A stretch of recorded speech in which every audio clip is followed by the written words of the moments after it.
Pozdravljeni v 46. oddaji podcasta BIM Pogovori, v kateri se z gosti sproščeno pogovarjamo o informacijskem modeliranju zgradb in informacijsko-komunikacijskih tehnologijah v gradbeništvu. Z vami sva Robert in Matevž.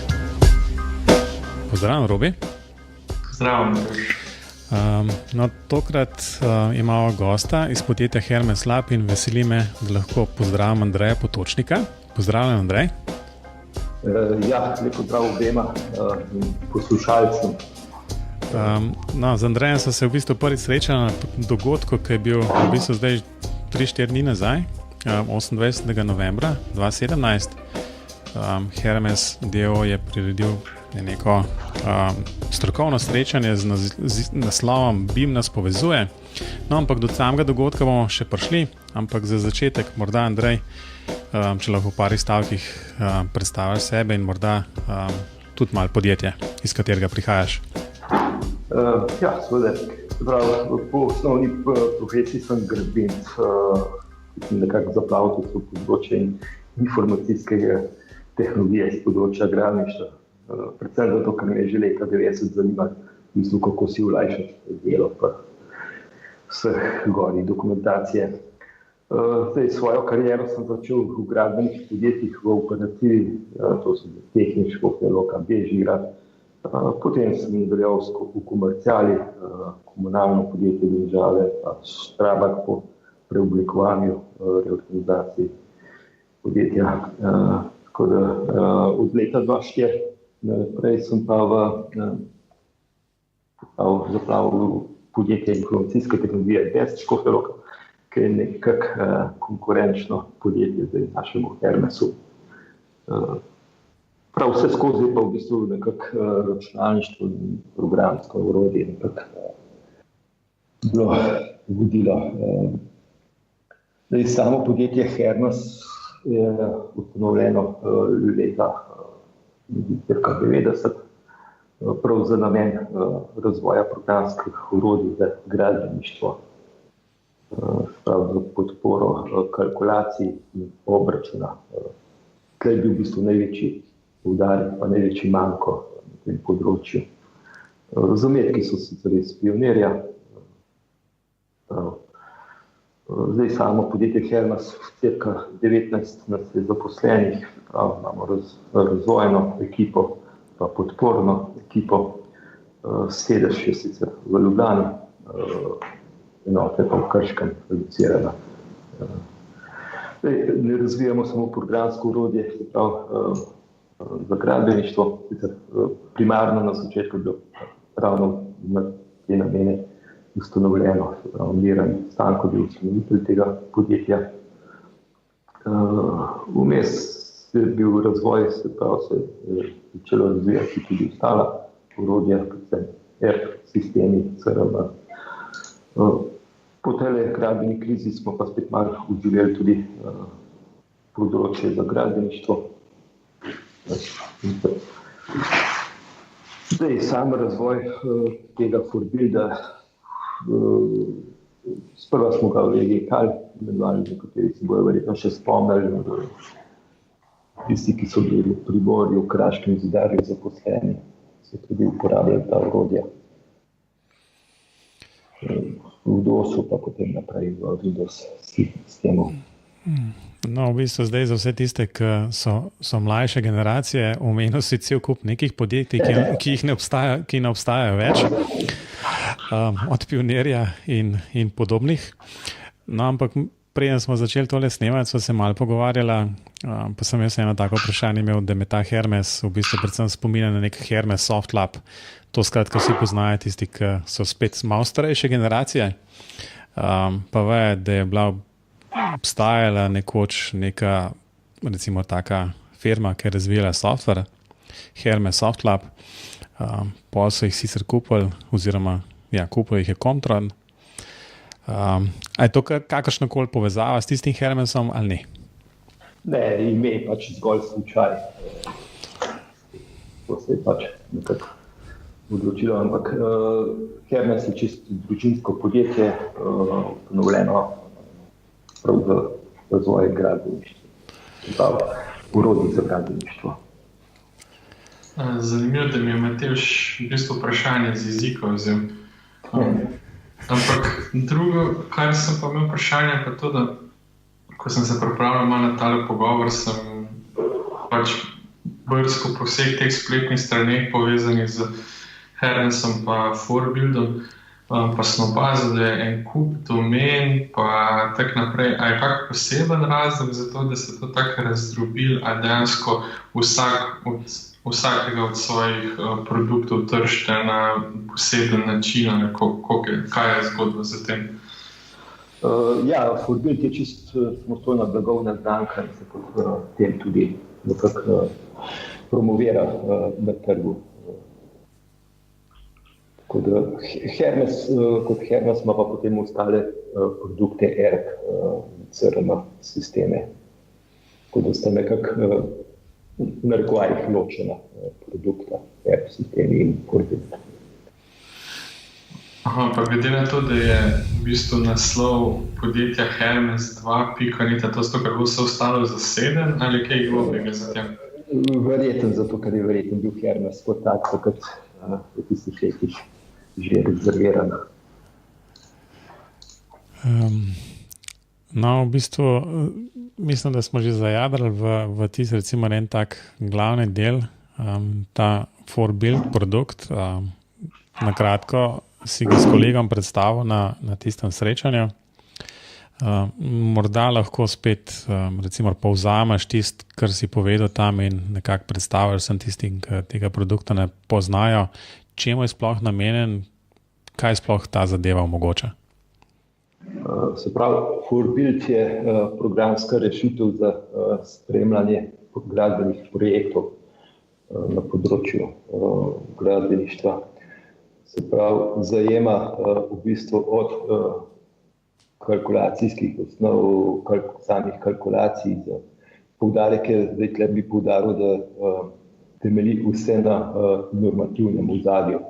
Saj priporočljivo je sicer, nekateri lahko tudi brez tega pripravljajo ponudbe, ampak če želimo kvalitetno pripraviti neko kalkulacijo, predračun je temelj za vse nadaljne aktivnosti. Se pravi, vsebuje predračunski, potem posledično iz tega izhaja obračun, ki je samo nadaljevanje z obračunami količinami.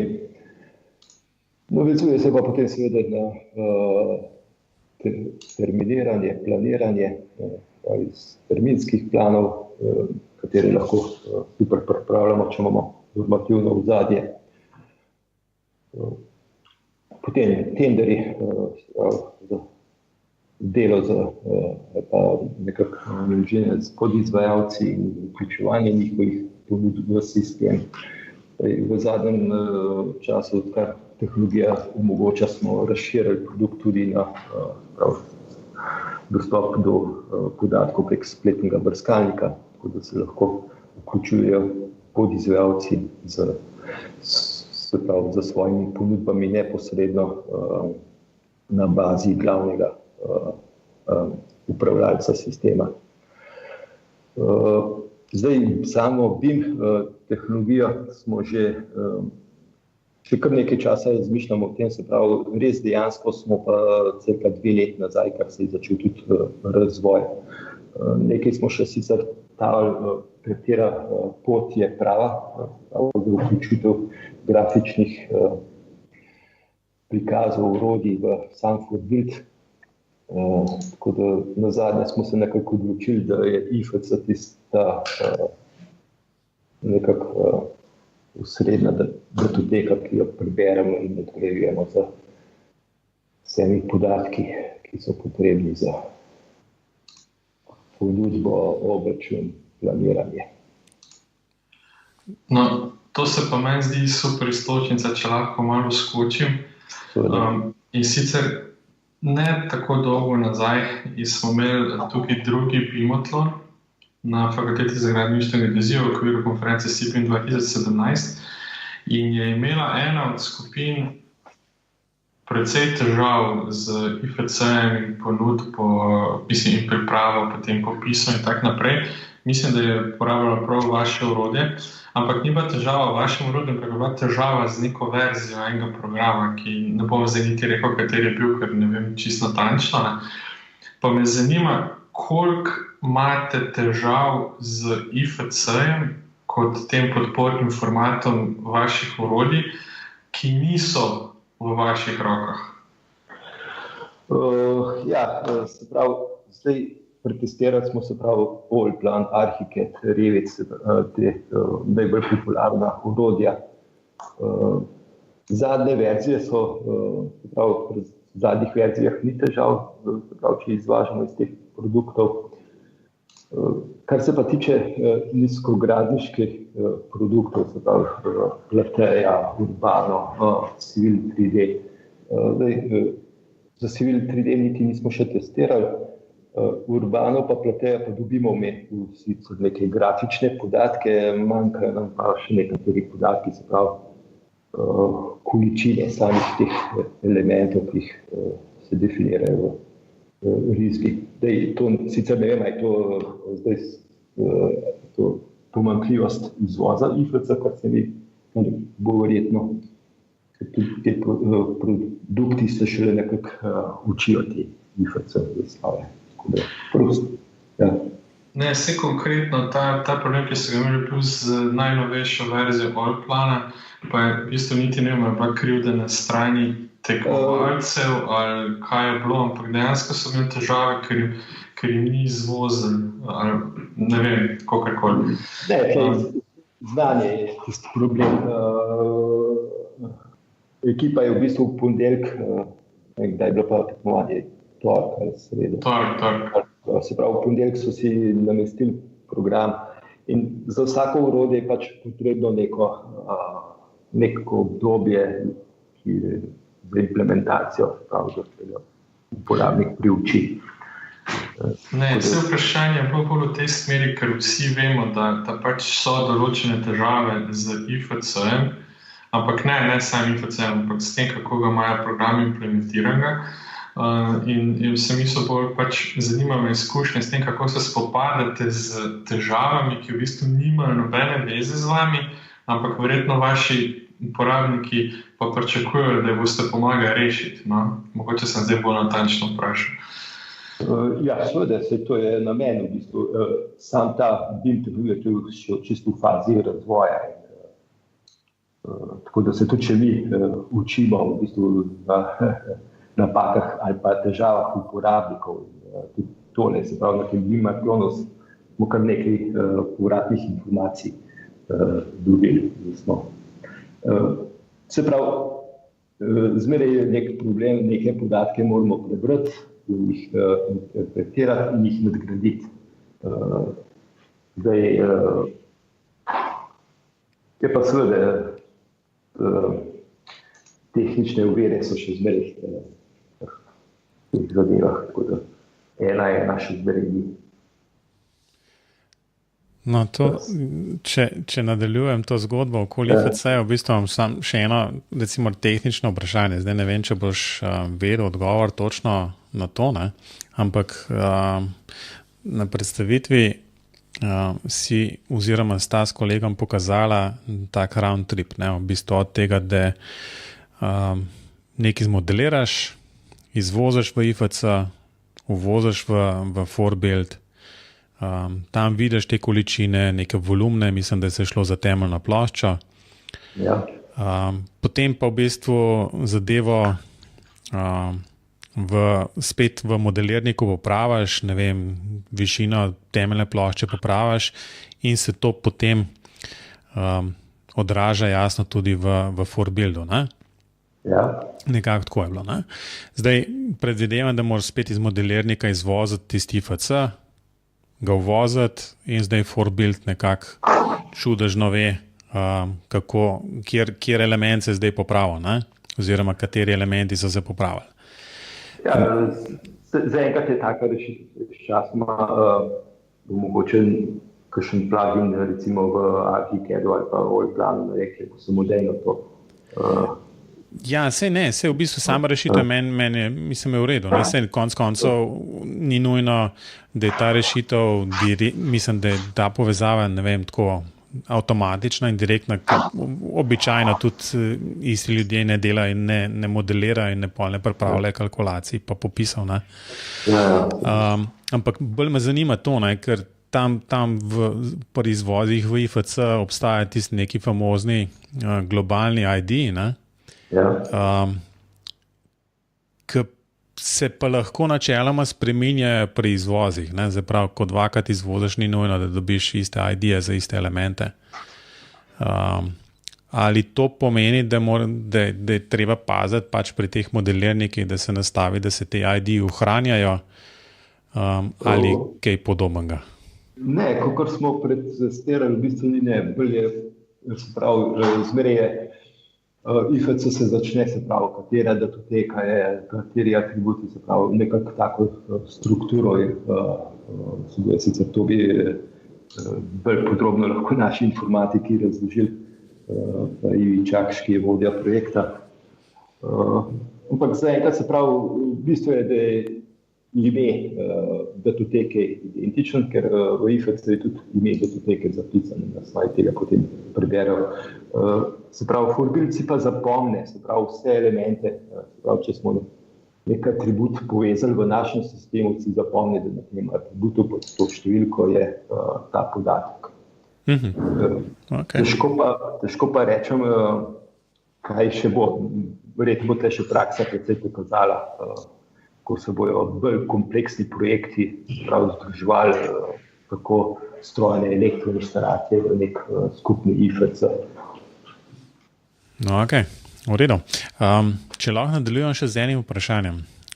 Omenil si pač normative, popisi del in podobne stvari. Slišali smo že večkrat, da je to kar ena taka rak rana trenutnega stanja BIM-a v Sloveniji, kjer te stvari niso določene, dobro definirane. Kako se pa vi s tem spopadate, oziroma a je tle kakšna vizija tudi z vaše strani, da se bo to nekako zgodilo, ker predvidevam, da pol mora biti te stvari nekako tudi v ForBuild in podobnih programih implementirane. Ja, seveda. Za sam ForBuild je v bistvu čisto vse. Uporabnici lahko naredi čisto svojo podatkovno zbirko. Seveda, če so standardizirane zbirke, je to potem v bistvu za vse uporabniki, ki na nekem projektu delujejo, zelo poenostavljeno lahko delo. Jaz v bistvu na teh popisih, bazah, sodeloval sem pri Obrtni zbornici, ki je leta 2006, 2007, 2008 izdala, se pravi, neke knjige, tako če prek podjetja Best. Ampak sicer nekateri kar aktivno uporabljajo, nekateri manj. Tam je bil problem, ker Obrtna zbornica ni bolj aktivno nekako promovirala teh knjig. Se pravi, večina jih pa še zmeraj na GIPOS-ove norme nekako se sklicuje. Ampak GIPOS-ove norme, to je tabelirač sistem, ki ga zelo težko potem uporabljamo. Teh baz je v Sloveniji bilo kar sicer na nivoju posameznih podjetij, se pravi, SCT je imel svojo podatkovno zbirko, potem CMC, Primorje, ampak to so bile vse v bistvu nekako zbirke, ki so jih podjetja sama kreirala.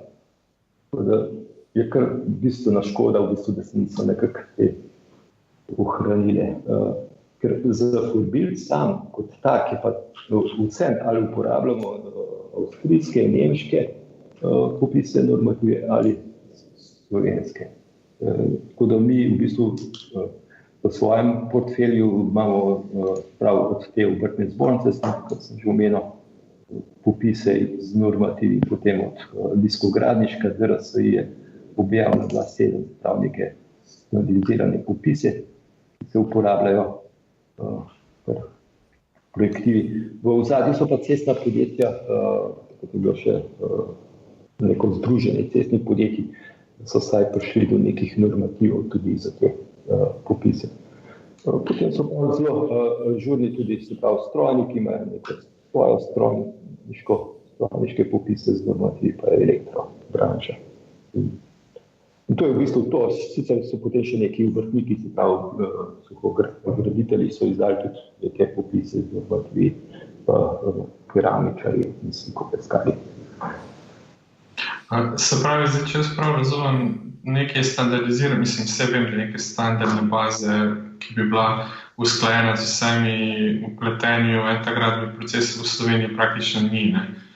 Je nek konsens, kaj bi se ne uporabljalo, ampak nekaj pa ni nič standardnega, ne? Ne, nič. Se pravi, zdaj v tem zakonu, ki je bil se pravi, da bo ponovno leto v uveljavi, sicer je en člen, kjer se ne bi pri kreiranju popisih uporabljali neki standardni opisi, ampak teh standardnih opisov zaenkrat, tako da bojo verjetno še kakšni zakonski akti pa delovno držijo. Ampak to, mislim, vse drugo vprašanje bilo pa to, no, ko bojo omenjene kupeni podjetji, ki zdaj seveda ni več, ne, ampak to potem pomeni, da so se vse te zbirke, ki so jih podjetja skozi desetletja gradile, to je v bistvu vse pač izgubljeno. Ja, več ali manj. Sicer nekateri uporabniki se pravi, jih še nekako uporabljajo, sicer bolj za interno uporabo, kot pa to, da več ali manj je v bistvu res ogromna škoda bila narejena. No, ampak zdaj, če jaz to prav razumem, pa če se, mislim, prav razumem, če prav sklepam, pa tako, kot je bilo govora tudi na konferenci SIBIM, pa okrog konferenci SIBIM, je pa ena zelo velika potreba po eni taki zbirki, ki bi bila usklajena in ki bi bila potem konec koncev tudi primerljiva med posameznimi ponudniki. Tako da, mogoče bo to ena niša, kamor bi se lahko vaše podjetje usmerilo. Ja, temi popisi pa normativi, kar zapravo to je nekaj precej, v bistvu vsak bi nekako svoje pripravljal, tako da so bili neki poskusi, ampak ni neke poenotene, se pravi, skupine, ki bi, kako bi temu rekel, vsak ima svoje želje, kako bo prišel do teh popisov, pa jih tržijo potem. Ampak, se pravi, da jih pa mi bi sicer lahko pripravili nek popisi, ampak dokler ni to, se pravi, v zadju, da je to država bedi nad temi popisi, se pravi, da so to zdaj nekako priporočeni, še bolj šlo, če bilo zakonsko predpisani, to bolj kot ne. Ja, zdaj verjamem pa, da to bi sicer šlo za pač stvari, ki so, kar se tiče javnih naročil, ne? Oziroma, kjer je investitor država, za vse ostale je pa jasno spet vprašanje, ne? Ja, jaz bolj pričakujem, da bo šlo trend, se pravi, da bojo začeli tudi dobavitelji nekako pripravljati svoje popise z normativi. Tako se že dogovarjamo s Knauf, pa z Wienerbergerjem, pa z Xelo. Se pravi, da projektanti že uporabljajo dejansko tiste popise, sicer za javna naročila mora biti, se pravi, naziv materiala nekako izpuščen, ampak splošnimi popisi se bo dali. Je pa tako, se pravi, za nas je v bistvu vsem podatkovnih zbirk, bo zbiraj več različnih virov bojo prihajali. V redu, predlagam, da gremo recimo naprej s Forbuilda. Skratka, tisti občutek, ki sem ga jaz dobil, je, da je stvar zelo zanimiva, tudi zelo uporabno deluje. Tudi po izkušnjah in pač prezentacijah, ki smo jih videli na strokovnem srečanju, BIM nas povezuje, v bistvu se tega kar veliko uporablja. Tako da že omenili smo že strokovno srečanje, ki je bilo 28.11. Lahko morda Andrej v parih stavkih spet recimo poveš, kako se ti je konec koncev ta dogodek zdel, pa morda pač malo po sklopih, kaj se sploh dogaja. Jaz sem imel pač to priložnost, sem bil na dopoldanskem delu do prvega odmora, potem nažalost nisem imel več časa.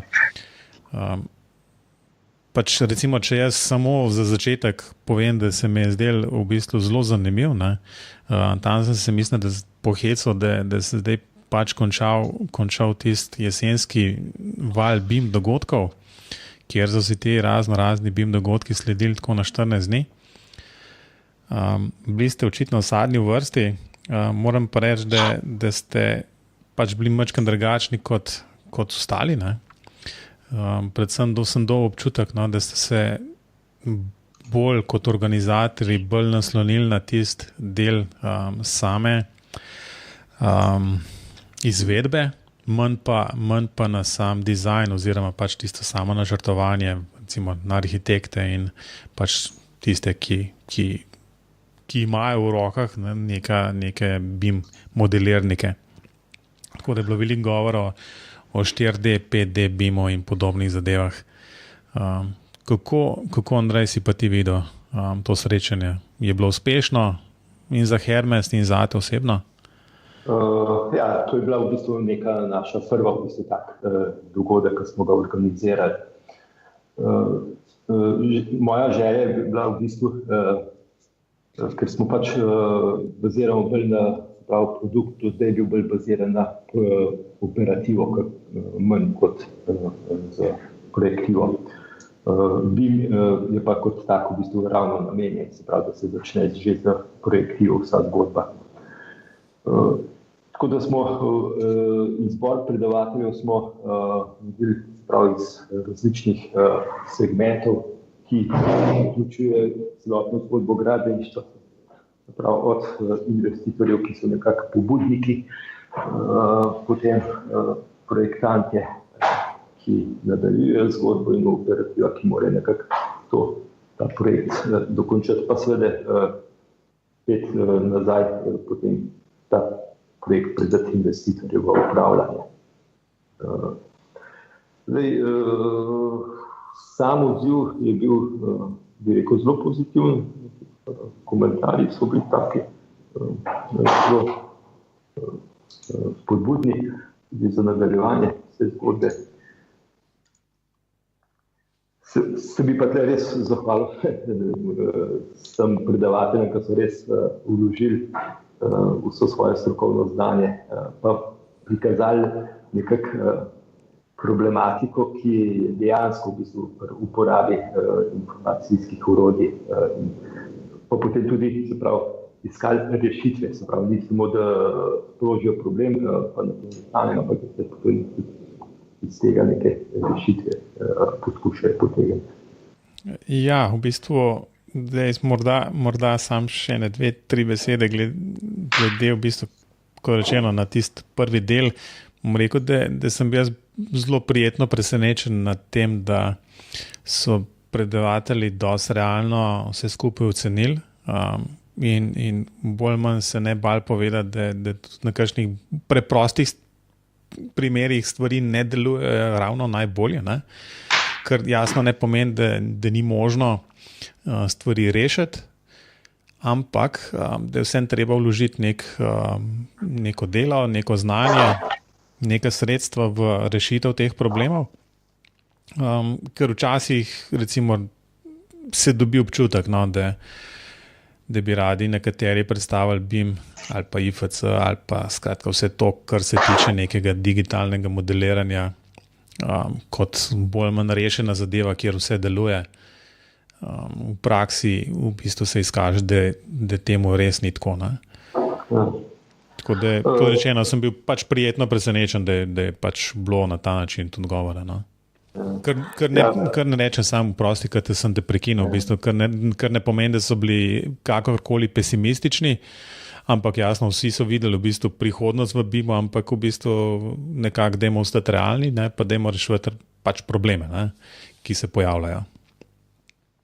Ja, seveda, v operativi še nekaj časa ne bo v bistvu dejansko zaživel kot tak, to, kar so zdaj so bolj entuziasti, pa so nekaj zdravelja prijetni. Je pa tako, se pravi, podobna zgodba v BIM-u, kot je bila v kalkulacijah.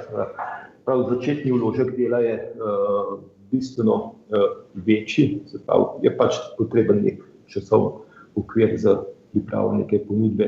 Ampak potem, se pravi, nadaljevanje, obračun, planiranje, pa to stvar parih korakov.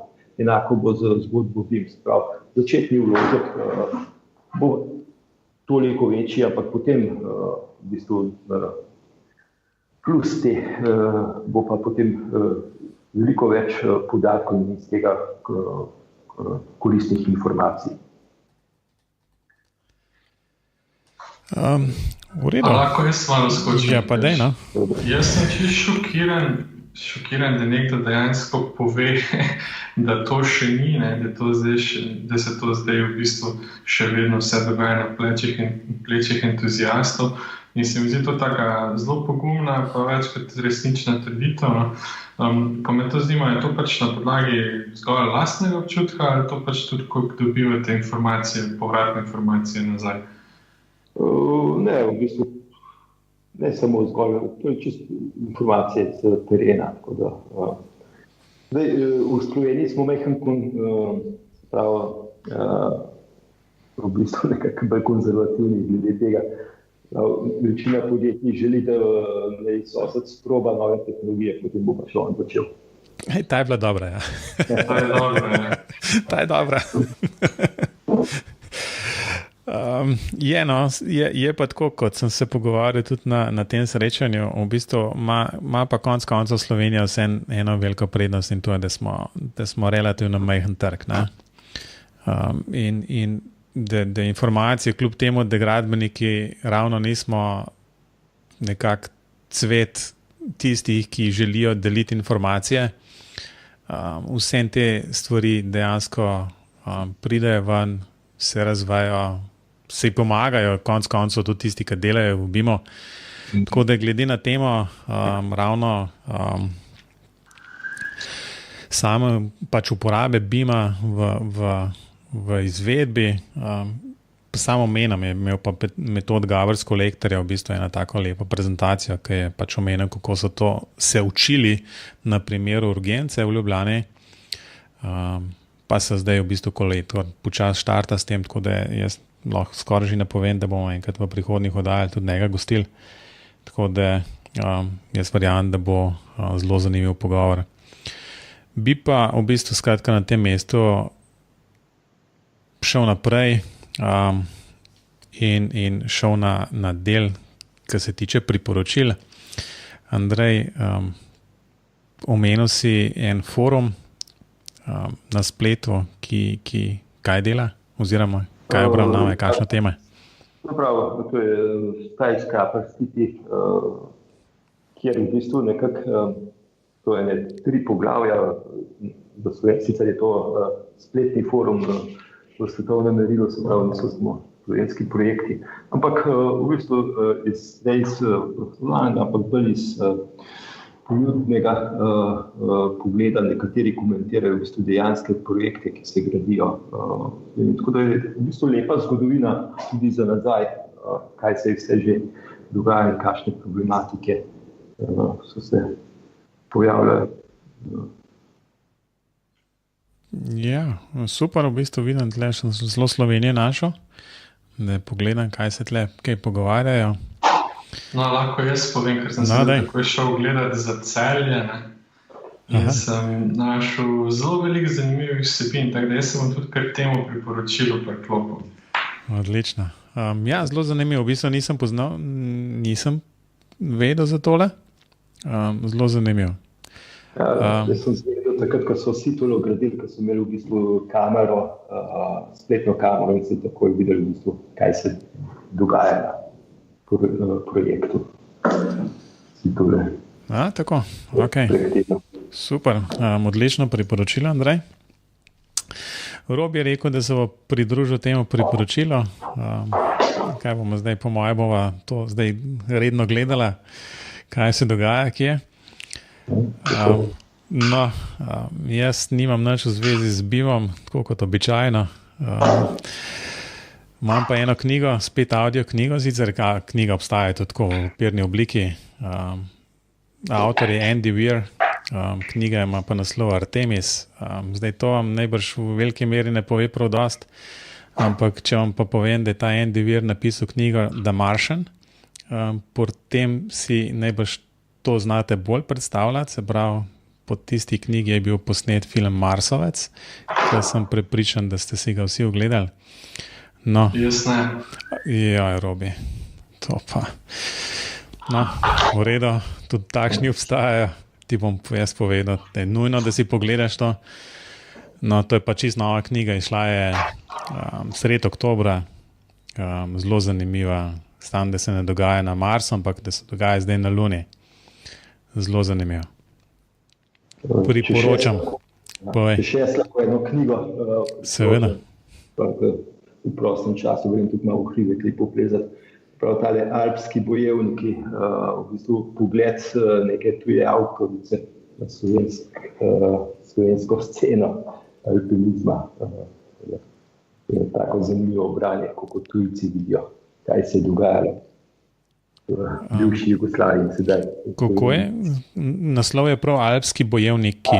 Alpski bojevniki. V redu. Evo, je pa taka zgodovina slovenskih alpinistov upisana skozi učinke tuje avtorice. Super. Bomo našli in prebrali. Ja, nič, to je to. Sledi še tisto obvezni del s 3 zelo hitrimi vprašanji. Andrej, prvo vprašanje, BIM programska oprema, kaj uporabljaš? Priznava tudi ForBuild.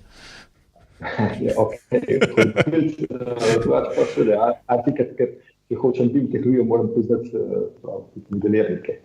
Arhitekt sicer bolje, pa tudi Olpan, Urban.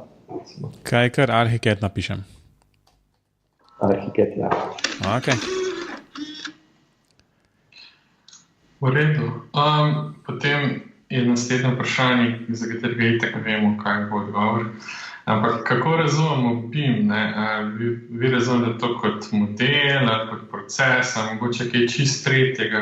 Pač vse to ni napačen odgovor, ampak sam zanima, kako v vašem primeru razumete BIM? Bi se kar za proces odločil. No, prav. V redu. S težkim srcem bom to napisal tukaj. Pa mislim, da če Robi ugibal skoraj tega, lahko skoraj uganem tudi jaz na ta zadnje vprašanje, ki se tiče OpenBIM-a. Da ne, prihodnost. Ja, želja bi bila, da bi bilo vse odprto. Že včasih sem precej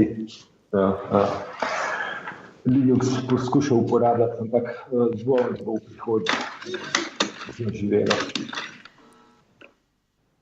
Najbrž lahko kar da napišem, ne? Ja. Z najbrž blagim zadržkom, ker še ne dela vse, ne? Ampak dobro, to je vedno takšna zgodba, ne? Nič, mislim, da smo pri koncu tega pogovora. Andrej, morda za konec samo še, kje te poslušalci lahko kontaktirajo, če imajo kakšne dodatne vprašanja, ali pa če konc koncev želijo zvedeti kaj konkretnega o ForBuildu, kje te lahko dobijo? Elektronsko naslov Andreja, ernest2.net, lahko pošljajo vprašanja. No, super, bomo tole zapisali. Robi, kaj pa tebe? Mene še vedno lahko najdem na robert@klinc.net ali pa pač kjerkoli piše Robert Klinc, po najverjetneje moj kontakt vam pada. No, mene tudi najlažje kar na spletni strani matevždolenc.com. Sicer so pa BIM pogovori tako kot vedno na spletu, Facebooku, Twitterju in YouTubeu. Tako da zahvaljujem se vsem v bistvu, ki so se naročili na tale podcast. Predvsem pa Andrej, jasno tudi hvala tebi, da si vzel čas za tale krajši pogovor. Tako da jaz upam, da smo povedali kakšne zanimive stvari. Ja, se lahko še zahvalim vsem tistim poslušalcem, ki so do mene pristopili na vseh teh zadnjih dogodkih, BIM dogodkih, ki so jih tudi predstavljali v podcastu. Tako da hvala, da ste prišli, da ste povedali, da ne poslušate, pa lahko bi kak mail poslali. Sem to. Ja, Robert, super si povedal, v bistvu, ja. Zmeraj sem presenečen, no, ko s kom govorim, pa prav, v bistvu, ja, sej poslušam to, tako da zelo lepo je to slišati, no, tako da ne delava to sama zase, ne. No, Andrej, hvala lepa še enkrat, ne. Ja, tudi vama. Tako da se slišimo, če ne prej, pa tudi vidimo na kakšnih dogodkih. Nič, Andrej in Rovi, adijo. Lepo zdrav. Adijo.